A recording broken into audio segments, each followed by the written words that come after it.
Assalamualaikum warahmatullahi wabarakatuh.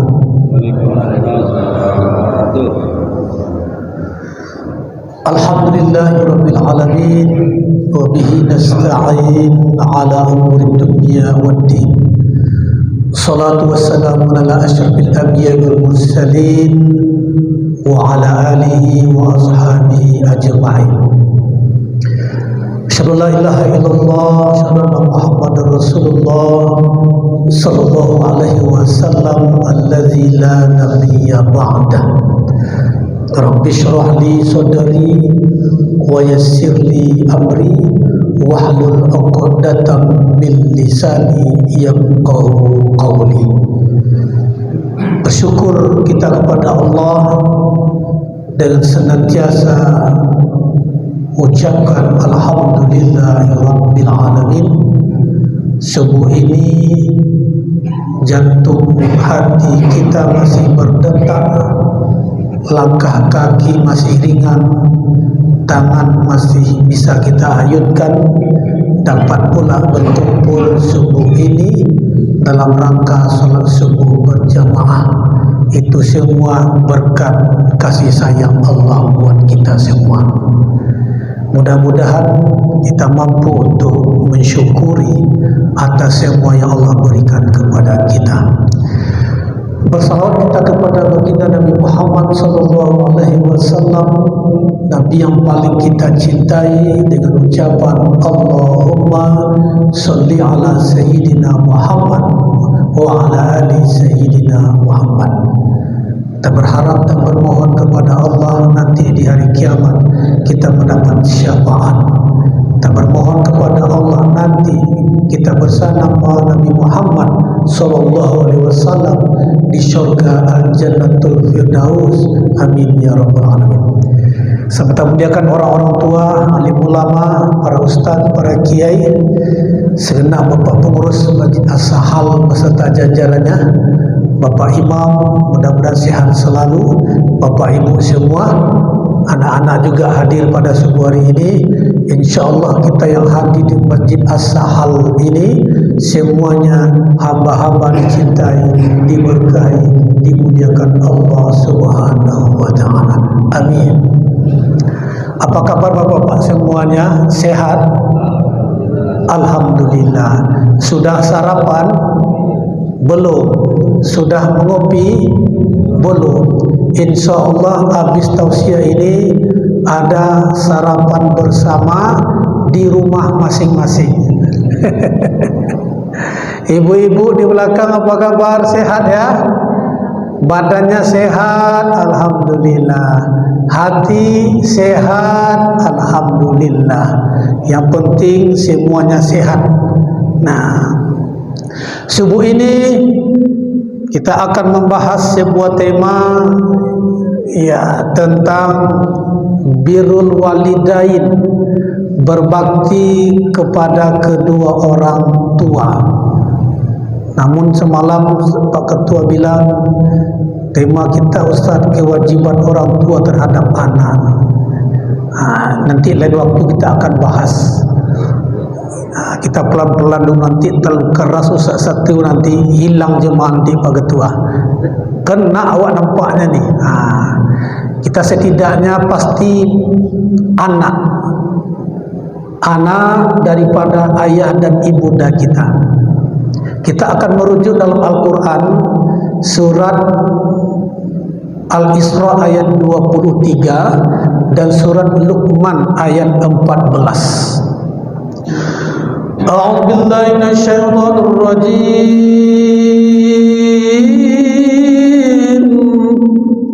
Bismillahirrahmanirrahim. Wa qadha rabbuka alla ta'budu illa iyyah wa bil walidaini ihsana. Bismillahirrahmanirrahim. Wa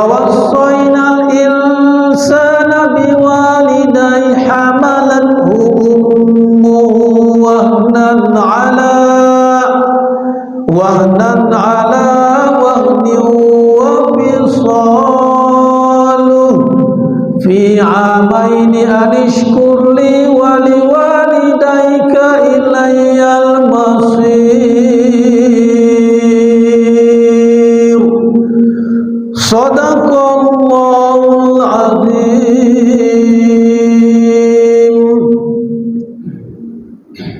Dan Tuhanmu telah memerintahkan kepadamu, janganlah kamu menyembah selain Allah, dan hendaklah kamu berbuat baik kepada kedua orang tuamu. Surat Al-Isra ayat 23. Luqman ayat 14.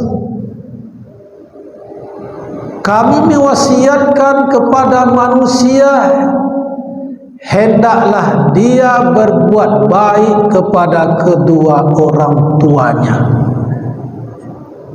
Ini dua dalil dari sekian banyak dalil tentang berbuat baik, berbakti kepada kedua orang tua. Kita akan bahas siapa orang tua, ayah dan ibu. Ayah seorang yang paling sangat besar jasanya. Ayah pontang-panting pagi, siang, sore, malam mencari nafkah untuk kita waktu kita masih usia anak-anak, remaja. Gulai pagi, gulai kentang, pergi pagi balik petang. Gulai pagi, gulai bayam, pergi pagi balik malam, demi mencari sesuap nasi, menghidupkan anak-anak yang dicintai, buah hati belayan jiwa. Kaki jadi kepala, kepala jadi kaki, demi seorang anak yang dicintai. Ibunda yang melahirkan, dari hamil mengandung saja itu dah banyak nikmat yang sudah tidak didapatkan. 9 bulan 10 hari lama dalam kandungan ibunda, mulai dari berbentuk mimma immahin, setetes air yang hina, bertemu dengan opum menjadi darah, daging, tulang melulang, menjadi manusia sempurna. 9 bulan 10 hari lamanya dalam kandungan ibunda. Lalu ketika lahir menangis. Tidak ada bayi yang lahir dia ketawa, tidak ada kiki kiki kiki kiki, tidak ada, pastinya menangis. Imam Abduh punya filosofi yang mendalam tentang tangisan bayi. Kenapa bayi yang lahir menangis? Karena teringat janji di alam rahim. Apa janji kita di alam rahim? Qalu alastu bi rabbikum qalu bala syahidna. Bukankah aku Tuhanmu? Betul ya Allah, engkau Tuhanku. Kita berjanji menjadi orang yang jujur, berjanji menjadi orang beriman, berjanji menjadi orang yang baik. Itu janji kita dalam rahim. Makanya setiap bayi yang lahir menangis karena teringat janji di alam rahim. Maka 9 bulan 10 hari lamanya perut ibunda kita tumpangi. Lahir menangis. Kodrat ibu, kodrat perempuan 3. Mengandung, melahirkan, menyusui. 3. Mengandung 9 bulan 10 hari, melahirkan 2. Kalau tidak hidup mati. Kalau mati melahirkan anak, berarti matinya mati syahid. Meregang nyawa dia melahirkan kita. Setetes darahnya tak bisa kita balas. Setetes helapan nafasnya melahirkan tidak bisa kita balas. Lahir, siapa yang menyusui? Ibu. Siapa yang menyusui? Ibu. Bapak-bapak tak bisa. Diangkat pun dibawa anak bayi tak mau dia menyusui, betul. Makanya ada istilah-istilah sederhana. Kalau kita mau ingin melahirkan bapak-bapak ini, tak usah melahirkan lah. Merasa mengandung hamil saja, pergi ke toko buah batu 10, ambil cemangko, beli cemangka agak berat 3 kilo, diikat ke perut, bawa kemana-mana. Apa yang dirasakan? Masya Allah, itu dirasakan oleh ibunda kita. Tak pernah dia mengeluh nak ke pasar, oh tinggalkan dulu anak ini di atas lemari. Tak pernah. Karena berat taruh di atas tempat tidur, tak pernah kemana-mana pun dibawa. Itulah hebatnya. Nah, Bapak Ibu dimuliakan Allah Subhanahu Wa Taala,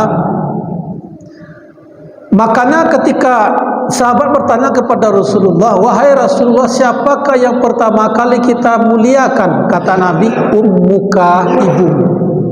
Setelah ibu siapa lagi ya Rasulullah? Ummuka, ibumu. Sudah 2 kali. Yang ketiga ya Rasul, ummuka, ibumu. Lalu yang ketiga siapa ya Rasul? Baru abuka, bapakmu. 3 kali ibu diucapkan, 1 kali bapak. Jadi ibu-ibu jauh dimuliakan daripada kami bapak-bapak. 3 ibu, 1 bapak-bapak. Oleh karena itu makanya syurga itu terdapat di bawah telapak kaki ibu. Ada lagunya. Syurga di telapak kaki ibu, itulah hadis Nabi Muhammad. Tak apa lagi, ujungnya aja sikit. Nah, jadi ibu yang mengandung, ibu yang melahirkan, ibu yang menyusui, maka ibu 3 tingkat dibandingkan kami bapak-bapak ini. Nah, Bapak Ibu dimuliakan Allah SWT, maka sangat amat besar jasa ayah dan ibunda kepada kita. Ustaz, kami ini kan sudah banyak yang meninggal orang tua kami Ustaz. Bagaimana cara kami berbakti kepada ayah dan ibu? Pertama, cara berbakti kepada kedua orang tua, kalau dia masih hidup, maka seringlah dia diberi makan. Yang kedua, beri pakaian. Apa pakaian paling dia senangi, cari, maka kasih kepada orang tua.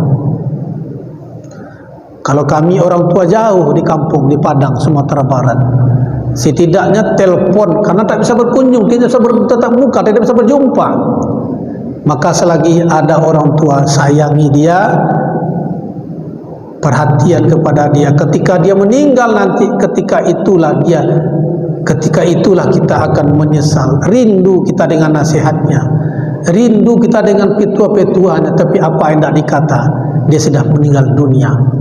Jadi anak-anak cuma 2 orang anak-anak, yang 1 tidur pula. Nah, bagi kita yang masih hidup orang tuanya, jangan sampai kita melalaikan dia. Bagi kita yang sudah meninggal dunia, Ustaz, bagaimana lagi kita berakhlak, kita berbakti kepada orang tua? Bersedekah atas nama orang tua. Saya ayah meninggal dunia lebih kurang 2 tahun yang lalu, 2021 bulan Maret tanggal 5, masih ingat saya.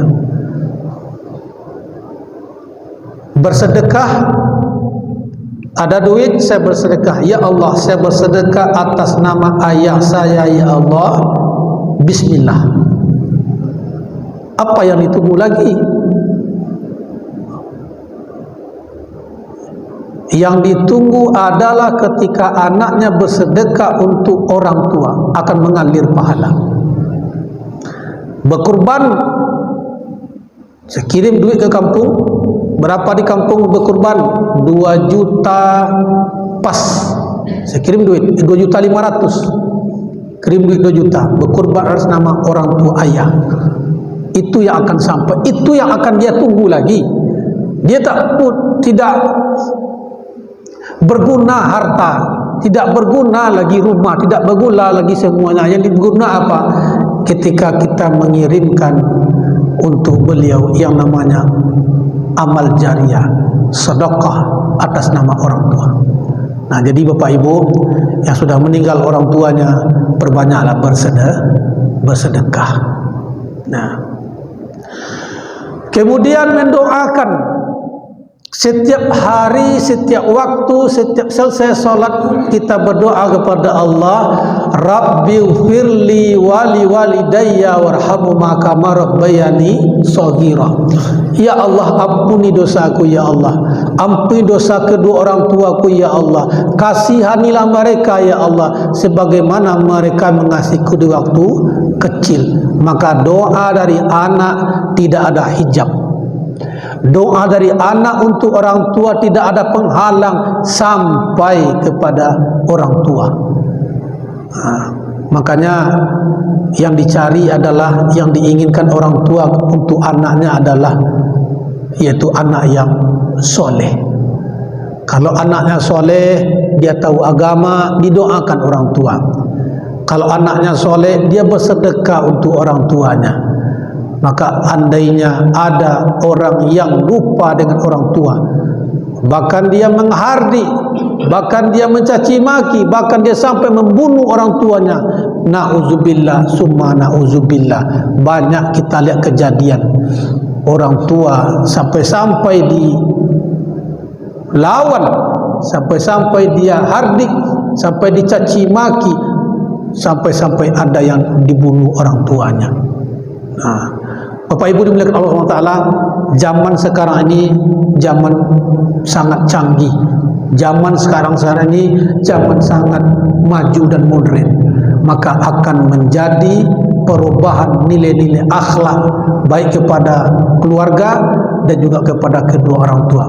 Dulu kita kepada orang tua minta ampun, takut kepada orang tua. Sekarang ini dengan pengaruh handphone, pergaulan teknologi, kita bercakap pun tak dihiraukan dia. Ayo nak solat nak, nantilah, ayah aja dululah. Tapi yang susahnya sekarang anak ke masjid, orang tua nak ke masjid, ini masalahnya tak mempan lagi. Oleh karena itu, Bapak Ibu dimuliakan Allah SWT, saya teringat dengan sebuah kisah. Ini perbandingannya sangat mencolok sekali. Pertama, Al-Kisah orang yang berbakti kepada kedua orang tuanya, yaitu Uwais Al-Qarni. Dia anak yatim, bapaknya meninggal, ibunya seorang yang lumpuh. Uwais Al-Qarni seorang yatim dan hidup pas-pasan dan sederhana sekali. Tapi seorang anak berbakti. Uwais Al-Qarni pernah disampaikan oleh Nabi kepada sahabat Abu Bakar, kepada sahabat yang lain, kalau engkau berjumpa nanti dengan anak muda yang berasal dari Yaman, dia punya tanda hitam di jidatnya, jangan lupa engkau minta doa kepada dia. Begitu hebatnya Uwais Al-Qarni. Uwais Al-Qarni adalah hidup di zaman Nabi tetapi tidak pernah berjumpa dengan Nabi. Suatu saat Uwais Al-Qarni rindu dengan Nabi. Dari Yaman dia pergi ke Mekah, minta izin sama ibunya. Ya ibu, kami ingin berjumpa dengan Nabi. Dari Yaman berjalan ke Mekah. Silakan, tapi dengan catatan kau cepat pulang. Baik. Berjalan kaki dari Yaman ke Mekah. Ketika di Mekah tidak berjumpa dengan Nabi. Pesan ibunya satu, cepat-cepat engkau pulang, karena aku sendiri tidak ada yang merawat. Bayangkan, tak jauh-jauh datang tapi tidak berjumpa dengan Nabi, langsung pulang ke Yaman karena dia sangat berbakti pada ayah dan ibunya. Suatu saat ibunya punya hajat, keinginan. Wahai anakku, iya ibu, aku ingin menunaikan ibadah haji ke Mekah. Karena Uwais Al-Qarni seorang anak yang berbakti pada ibunya, dia tahu hidupnya pas-pasan miskin. Dia tahu tidak punya harta, tapi dia mengindahkan ucapan ibunya, baik ya ibu. Uwais Al-Qarni ketika itu beternak, membalik anak domba kecil, kemudian digendong dia bolak-balik dari bukit ke lembah, dari bukit ke lembah. Dalam rangka apa? Melatih otot supaya ototnya semakin kuat. Ternyata Uwais Al-Qarni berbulan, hari berganti minggu, minggu mengganti bulan, maka anak domba tadi semakin besar. Dalam riwayat sampai 100 kilo beratnya, itu yang digendong oleh Uwais Al-Qarni. Ternyata Uwais Al-Qarni niat baik, ingin membawa ibunya pergi haji dari Yaman ke Mekah, menggendong ibunya. Dari Yaman menggendong ibunya. Betapa kuatnya Uwais Al-Qarni. Maka Uwais Al-Qarni sampai di Mekah, kemudian tunaikan ibadah haji, ketika itu berdoalah Uwais Al-Qarni kepada Allah. Apa jawabannya? Cukup ibu saja yang berdoa. Ridho Allah, ridho walidain, ridho Allah tergantung ridho orang tua. Kalau ibu sudah berdoa, berarti Allah ridho dengan ibu, berarti Allah ridho kepada saya. Satu saat, satu masa, Uwais Al-Qarni meninggal dunia. Banyak orang berbondong-bondong datang dari mana, dari penjuru dunia sampai ke Yaman. Sampai-sampai orang kampung di Yaman itu bingung, siapa Uwais Al-Qarni ini? Begitu banyak orang datang untuk ziarah, untuk berkunjung, padahal dia hidup biasa-biasa saja, ekonomi biasa, hidup miskin, kemudian ayahnya tidak ada, ibu seorang yang lumpuh. Tetapi ketika meninggal dunia banyak yang datang. Ternyata ketika itu baru orang kampung di sana tahu Uwais Al-Qarni adalah seorang pemuda yang berbakti kepada ibunya. Namanya tidak terkenal di dunia, tapi namanya mengetuk pintu-pintu langit. Namanya sampai ke langit. Artinya apa? Dari kisah ini mengajarkan kepada kita begitu pentingnya berbakti kepada ayah dan ibu. Bagi kita yang masih hidup, orang tuanya sama kita berbakti pada ayah dan ibu. Yang tidak ada orang tua lagi, minimal kita banyak bersedekah untuk beliau. Banyak kita untuk berinfak, bersedekah atas nama beliau. Ia punya tanah, hibah atas nama ayah. Ia punya tanah, hibah atas nama ibu. Yang masih banyak harta, yang masih banyak di bank simpanan, buat yayasan atas nama orang tua. Saya melihat dari Ustaz Abdul Somad, ayah ibunya sudah meninggal dunia, Siti Rohana, beliau buat namanya Yayasan Haja Rohana. Situ anak-anak belajar mengaji, di situ kajian dihidupkan, akan mengalir pahalanya untuk orang yang sudah meninggal dunia, apalagi itu orang tua. Harta ini akan tinggal semuanya. Yang kita bawa mana? Yang diinfakkan di jalan Allah. Artinya apa? Amalan-amalan yang terbaik kita lakukan, mari kita untukkan pada orang tua kita. Dia tidak menunggu harta, tapi yang ditunggu apa? Yang ditunggu adalah amal yang dilakukan oleh anaknya. Nah, Bapak Ibu dimuliakan Allah SWT, izal matal insan, apabila mati manusia, anqata amalu, putus semua amal, illa min salasah, kecuali tiga. Mati manusia, putus semua amal kecuali tiga. Pertama adalah ilmu yang bermanfaat, yang kedua sedekah jariah, yang ketiga adalah anak yang soleh-soleh mendoakan kedua orang tuanya. Maka setiap kita pasti punya ayah dan ibu, maka sama-sama kita untuk berbakti kepada kedua orang tua. Bapak Ibu dimuliakan Allah SWT, ada cerita berbanding terbalik. Seorang yang rajin ibadah, rajin puasa, rajin solat sunat. Pertama, kisah ini bernama yaitu Jurais. Kita sudah kenal, kita sudah sering mendengar dari tausiah guru-guru, ustaz-ustaz. Jurais ini dia paling banyak amalnya, dia paling banyak solat sunat, solat hajat, solat sunat yang lainnya. Anak muda yang paling banyak, yang paling taat. Tetapi ketika suatu masa Jurais dipanggil oleh ibunya, "Ya Jurais." Jurais lagi sholat. Ketika itu dia berpikir dalam hatinya, apakah saya mengiyakan, menyaut panggilan ibu, atau melanjutkan sholat yang saya lakukan? Dipanggil lagi oleh ibu, "Jurais." Dia diam. Sampai yang ketiga kali, Jurais diam, dia tidak menyaut panggilan ibunya.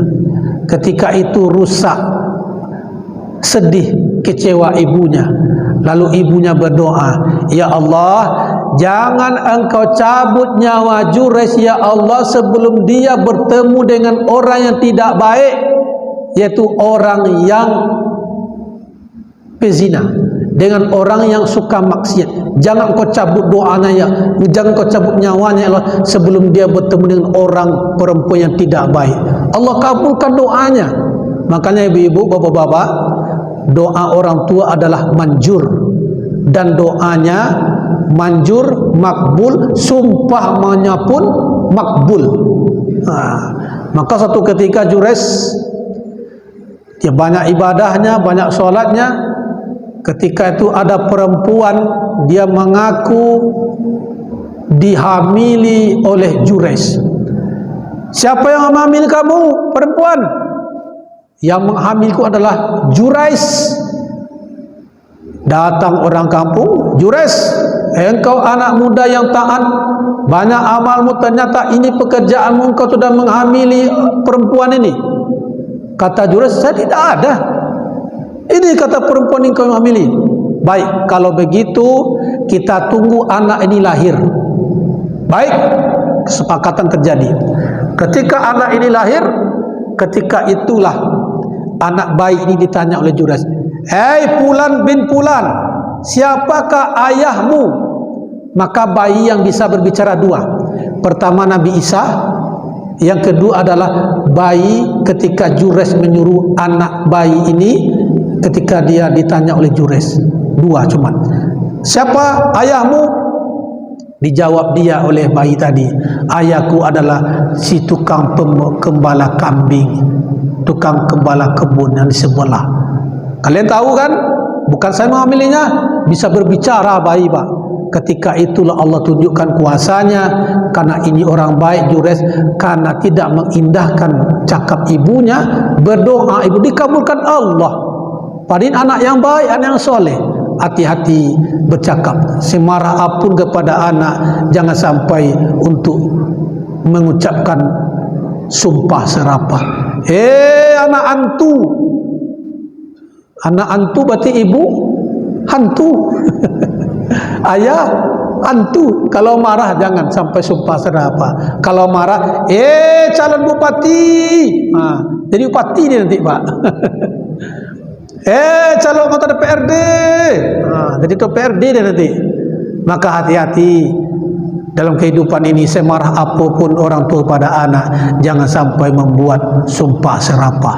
Jures itu yang terjadi, dikisahkan bahwa dia orang baik, tetapi ibunya sempat jengkel, rusak hatinya, berdoa kepada Allah. Yang kedua, ini doa sejarah yang sangat menarik sekali, bernama Al-Aqamah. Al-Aqamah ini orang yang baik, solatnya banyak, puasanya banyak, istighfarnya banyak, orangnya baik, rajin bersedekah, tetapi dia mengalahkan cintanya kepada istrinya. Lebih cinta dia kepada istrinya.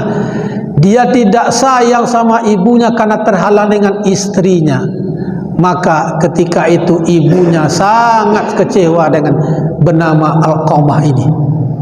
Ketika suatu masa Al-Qamah ini dia dalam keadaan sakaratul maut, ucapkan kalimat la ilaha illallah, tak bisa dia ucapkan kalimat la ilaha illallah.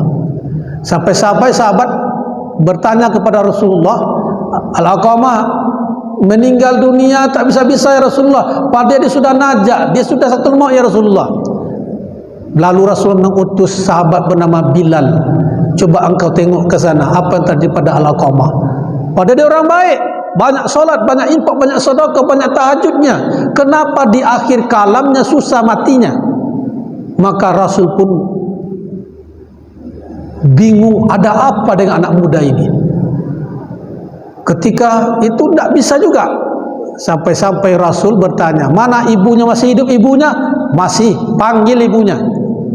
Berjumpa dengan Nabi, maka ibunya menghadap Rasulullah. Ya Rasulullah, aku anak itu anak aku ya Rasulullah, bernama Al-Qamah.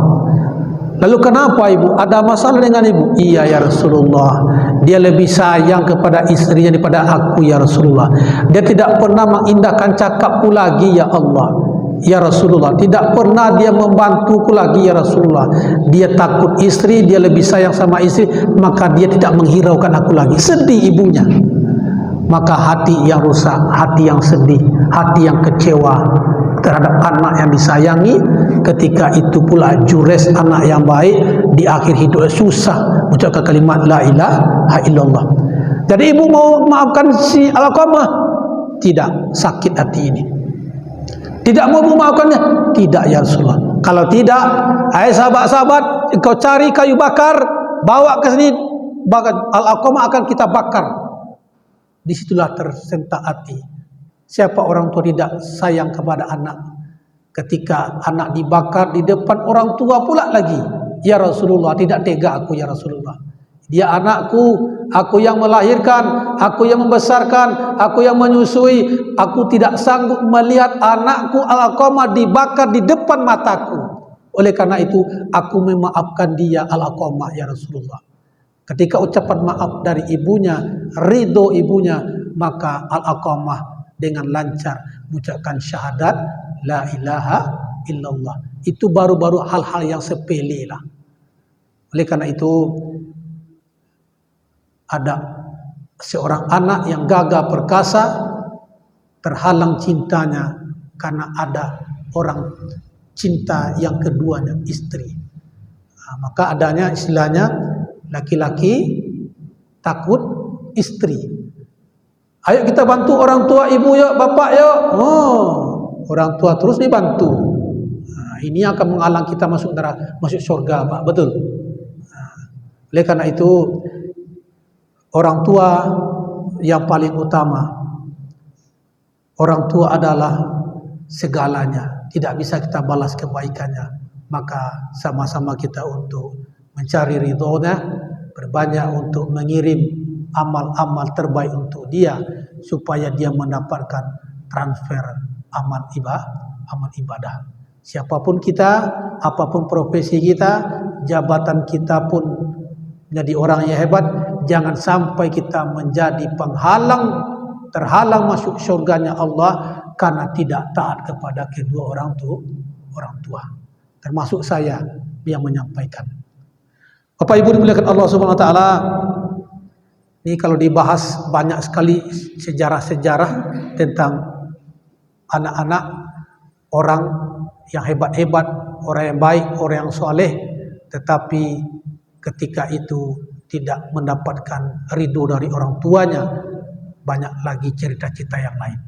Ini 3 cerita yang sangat bertolak belakang. Pertama yaitu Uwais Al-Qarni.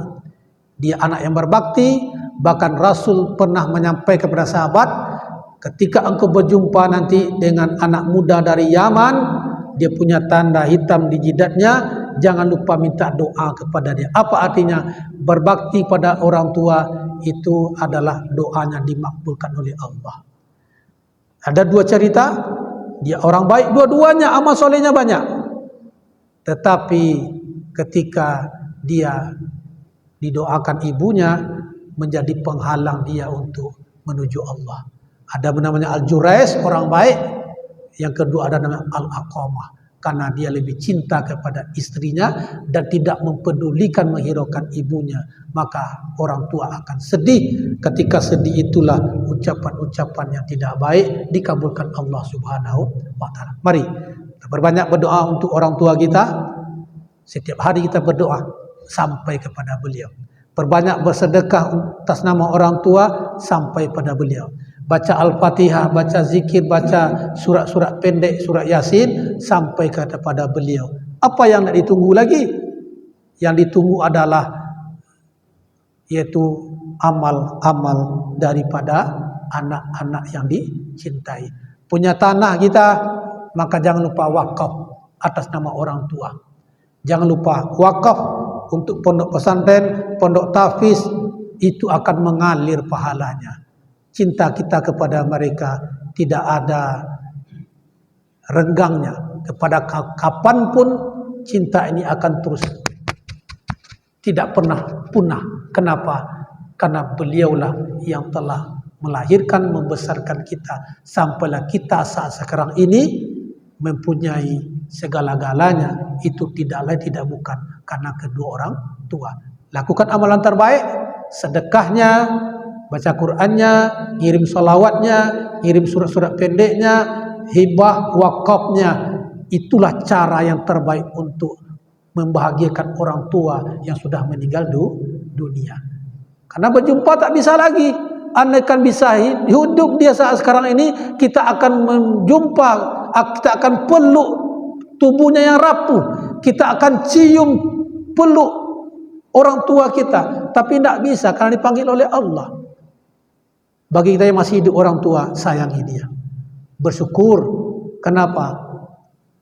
Ketika kita masih hidup, orang tua masih hidup, masih banyak kesempatan untuk berbuat baik. Bagi kita yang tidak punya orang tua lagi, lakukanlah amalan terbaik, sehingga itulah cara kita berbakti kepada orang tua. Silakan Bapak Ibu, ada pertanyaan akan kita jawab insyaallah.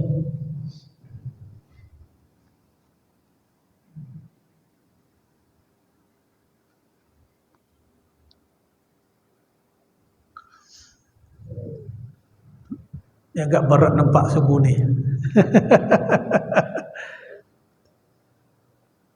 Baik, kalau tidak kita tutup dengan doa. Habis ni kita mesti punya pekerjaan masing-masing. Mudah-mudahan kita semuanya mendapat ilmu, mendapat manfaat. Ini tidaklah kajian baru, tetapi mengulang-ulang. Ketika dia hilang, ada yang mengingatkan. Ketika kita lupa, ada yang mengingatkan. Ketika kita tidur, ada yang membangunkan. Mudah-mudahan kita semuanya jadi anak-anak yang berbakti pada orang tuanya, insyaallah. Amin ya rabbal alamin. Aziniyah wa kuluniyah as-salihah al-fatihah. A'udzu billahi minasy syaithanir rajim. Bismillahirrahmanirrahim. Alhamdulillahirabbil alamin arrahmanir rahim. Maliki yaumiddin. Iyyaka na'budu wa iyyaka nasta'in. Ihdinas siratal mustaqim. Siratal ladzina an'amta 'alaihim ghairil maghdubi 'alaihim waladdallin. Amin. A'udzu billahi minasy syaithanir rajim. Bismillahirrahmanirrahim. Alhamdulillahirabbil alamin wal 'aqibatu lil muttaqin. Shalatu wassalamu ala asyrafil anbiya'il mursalin wa ala alihi wa ashabihi ajma'in. Allahumma ighfir lana dhunubana wa liwalidayna warhamhuma kama rabbayana shaghira. Ya Allah, ampuni dosa silap kami ya Allah, dosa kedua orang tua kami ya Allah. Kasihanilah mereka ya Allah, sebagaimana mereka mengasihi kami di waktu kecil ya Allah. Ya Allah, andaikan ayah ibu kami masih hidup, panjangkan umurnya ya Allah, sehatkan badannya ya Allah. Jadikan sisa-sisa umur mereka berdua mencari ridho, beribadah kepadamu ya Allah. Jikalau mereka sakit, angkatlah penyakitnya ya Allah. Sehatkan seperti sedia kala ya Allah, agar mereka bisa maksimal beribadah kepadamu ya Allah. Ya Allah, ada takdir yang berbeda di antara kami, orang tua kami yang telah Engkau panggil selama-lamanya ya Allah. Lapangkanlah kuburnya ya Allah. Tempatkan mereka di tempat yang paling mulia di sisimu, menjadi penghuni taman-taman syurgamu, syurga al-jannatul firdaus ya Allah. Ya Allah, kami berkumpul di rumahmu yang suci mulia ini ya Allah. Curahkan rahmat, berkat, ridho, kasih sayangmu kepada kami yang hadir di majlis sa'al ini ya Allah. Panjangkan umur kami, berkahi umur kami dunia wal akhirat, mudahkan segala urusan kami ya Allah.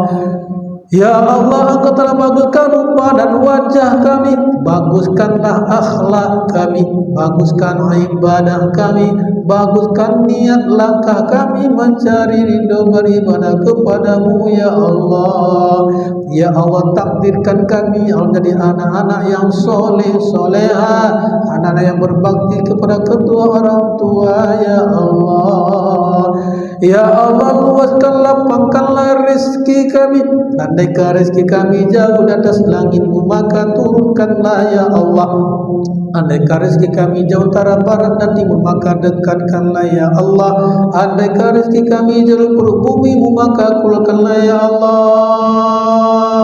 agar bisa kami berinfak bersedekah atas nama ayah ibu kami ya Allah. Dengan harta yang kau berikan itu bisa kami mewakafkan tanah untuk keperluan keumatan ya Allah. Selagi dipakai akan mengalir pahalanya untuk kedua orang tua kami yang paling kami cintai ya Allah. Ya Allah, matikan kami kelak mati husnul khatimah, mati yang baik. Di akhir kalam kami mengucapkan kalimat la ilaha illallah Muhammadar Rasulullah. Kami mohon kepadamu masukkan kami ke syurgamu, syurga al-jannatul firdaus bersama kekasih Nabi Muhammad sallallahu alaihi wasallam. Ya Allah, padamu kami memohon, padamu kami meminta, kabulkan ijabah permohonan kami ya Allah. Rabbana atina fid dunya hasanah wa fil akhirati hasanah wa qina azabannar. Subhana rabbika rabbil izzati amma yasifun wa salamun al mursalin walhamdulillahi rabbil alamin. Taqabbalallahu minkum inna wa minkum taqabbal ya karim. Mudah-mudahan bermanfaat. Mohon maaf atas kekurangan kesilapan. Kami akhiri dengan mengucapkan alhamdulillah. Assalamualaikum warahmatullahi wabarakatuh.